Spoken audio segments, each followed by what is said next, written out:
London से। तो ये एलएलएम मेरी हो चुकी है।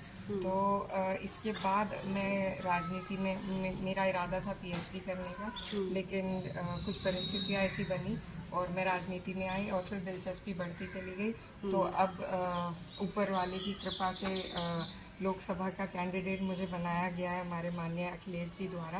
तो मेहनत कर रहे हैं अपनी फील्ड में और आगे की यही प्लान है कि 5 साल तक अपने लोगों की अगर मौका मिला, नहीं भी मिला तो भी लोगों के बीच में रहेंगे और उनकी सेवा करेंगे। क्योंकि यहाँ पे अगर महिला वोटर्स की बात करें, मुझे लगता है आप क्योंकि एक महिला हैं और युवा चेहरा है, आपको लग रहा है कि महिलाएं आपके साथ में जुड़ रही हैं और आप उनको किस तरह से सशक्त करना चाह रही हैं, क्योंकि आप खुद एक अच्छे बैकग्राउंड के साथ में आती हैं, एक एजुकेटेड बैकग्राउंड से आती हैं।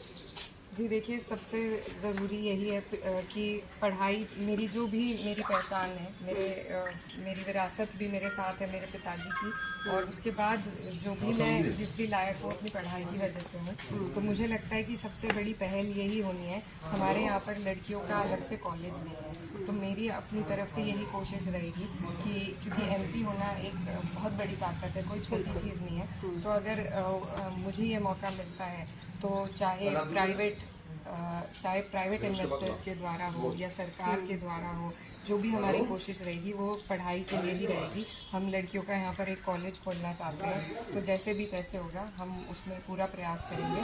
और यहाँ पर हम सेहत के लिए भी जो इंफ्रास्ट्रक्चर है, यहाँ पर हेल्थ केयर फैसिलिटी बहुत कम है और हमारे पूरे ज़िले में एक ही महिला डॉक्टर है।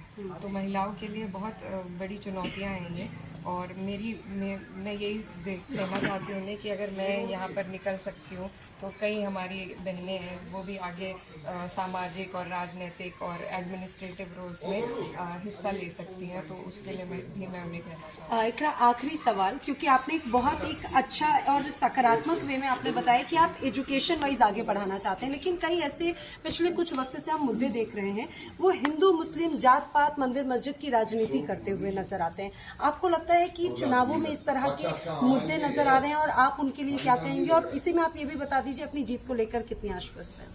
देखिए, ये मुद्दे यहाँ पर सभी लोग, सभी बिरादरी, सभी जाति के लोग यहाँ पर मौजूद हैं, और कोई अगर मैं किसी से उसकी जाति नहीं पूछूंगी तो कोई मुझसे भी नहीं पूछेगा। ये दीवारें जो हैं ये हमने ही अपने बीच में खड़ी कर रखी हैं, और कुछ जो हमारे राजनीतिक दल हैं ऐसे राजनीतिक दल हैं वो इन चीज़ों पर ज़्यादा ध्यान देते हैं कि वो इन्हीं मुद्दों पर बात करते हैं। हालांकि हमें लगता है कि बात काम की होनी चाहिए। बात जो सार्वजनिक कार्य हैं, चाहे वो शिक्षा के केंद्र में हो, चाहे वो स्वास्थ्य के केंद्र में हो, इंफ्रास्ट्रक्चर के हो, अगर उन पर हम लोग ध्यान देंगे तो जनता के बीच ये कोई मुद्दे नहीं है। आज से पहले भी हिंदू मुस्लिम सब लोग इकट्ठा रहते थे, अब भी रहते हैं और आगे भी रहते रहेंगे। तो ये जो बातें हैं ये लोग अपने राजनीतिक फायदे के लिए कुछ दल करते हैं, लेकिन हम भी पूरे प्रयास इसीलिए कर रहे हैं कि लोगों के बीच में कहीं भी जाकर, आप यहाँ पर किसी की बैठक में जाके बैठेंगे, आपसे कोई आपका धर्म और जाति नहीं पूछेगा। तो हमारे लोगों के अंदर बहुत प्यार है और वही प्यार हमें बरकरार रखना है, भाईचारा बरकरार रखना है, और अपने इलाके को कुछ ऐसे जो दल हैं जो भेदभाव फैलाते हैं उनसे बचा कर रखना है। अपनी जीत को लेकर आप कितने आश्वस्त हैं? आपने इसका जवाब नहीं दिया। देखिए, बड़े बोल में बोलना नहीं चाहती, लेकिन जिस तरीके से सभी का प्यार और आशीर्वाद हमें मिल रहा है तो पूरी उम्मीद है। आगे फैसला तो रिजल्ट के बाद ही आएगा, लेकिन उम्मीद पूरी है और सभी से हमें आशीर्वाद मिल रहा है। तो हम अपने प्रयास में आज भी लगे हुए हैं। चलते चलते एक सवाल मेरे दिमाग में आया, क्योंकि यहाँ की जो सियासत है, कहा जाता है आरएलडी का गढ़ माना जाता था ये जो जाटलैंड है। विधानसभा चुनावों में जयंत चौधरी जो का गठबंधन समाजवादी पार्टी के साथ में था, लेकिन लोकसभा चुनाव के जस्ट पहले चीजें बदल गई, क्योंकि वो भी युवा नेता हैं, आप भी युवा नेता हैं। आप क्या कहती हैं इस बदलाव को और क्या इसका इम्पैक्ट पड़ेगा?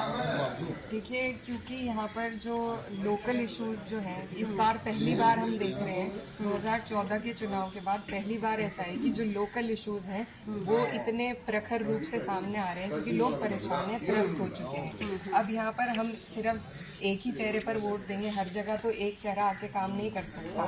तो लोग इस बात को समझ रहे हैं कि जो स्थानीय जनप्रतिनिधि है, जब तक हमारे वो मजबूत नहीं होंगे तब तक ना तो हमें सरकार का लाभ मिलेगा, ना किसी योजना का लाभ मिलेगा। तो जो ये बड़ी जो देश की राजनीति जिस तरीके से चल रही है और भाजपा जिस तरीके से एक जगह पर हर जगह चुनाव लड़ती आ रही है, तो ये पहली बार ऐसा हुआ है कि अब लोकल इश्यूज, क्योंकि 10 साल से दबे हुए ये इश्यूज रहे हैं, क्योंकि इनके जो लोग हैं, मैं हमेशा कहती हूँ कि भाजपा में किसी भी नेता का कोई वर्चस्व नहीं है, भाजपा किसी नेता का वर्चस्व बनने भी नहीं देती है। तो यहाँ के जो जनप्रतिनिधि जो बीजेपी के होते हैं वो अक्सर निष्क्रिय पाए जाते हैं। तो वो बात अब हमारे लोगों को 10 साल के बाद समझ में आने लगी है, और इसीलिए मुझे लगता है कि लोग ऐसे लोगों को भी अपने बीच में चाहते हैं जो वैसे भी उनके सुख दुख में, उनकी समस्याओं में आते रहें और उनका संसद तक उनकी आवाज़ उठाते रहें। और आपने आरएलडी का सवाल किया, तो बिल्कुल ये आरएलडी का इलाका ज़रूर है, और हम सभी यहाँ पर चौधरी चरण सिंह जी के अनुयायी हैं, और मेरे मन में बहुत सम्मान है जयंत चौधरी जी के लिए।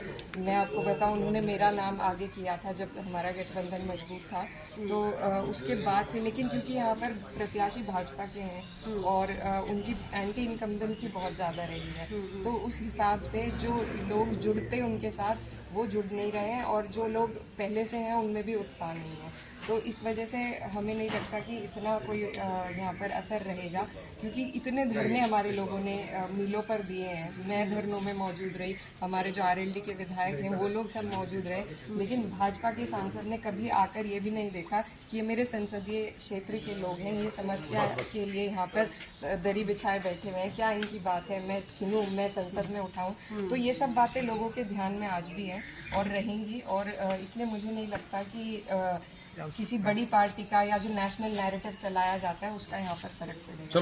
बहुत बहुत धन्यवाद इकरा।